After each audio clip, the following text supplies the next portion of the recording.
Street-level individual drug suspect din timbog matapos mahulihan ng shabu sa kanilang bahay sa San Jacinto, Pangasinan. Detalye na balita mula kay Freddy Pajardo, RH38, Masantos siya kabasani sa kamin sa ating mga kababayan dyan sa Pangasinan, Freddy.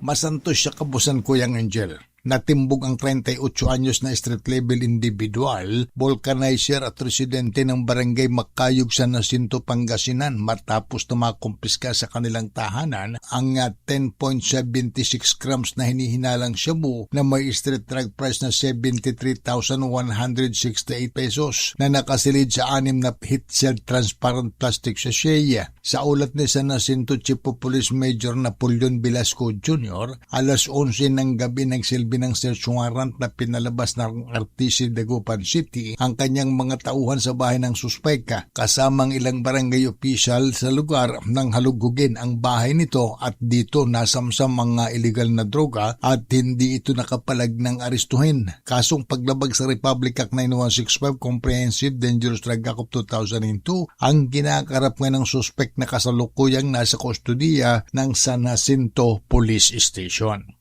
Mula sa Action Radio Pangasinan, ito si Freddy Pajardo, RH38, nag-uulat para sa DCRH, una sa Pilipinas, una sa Pilipino. Maraming salamat, Freddy.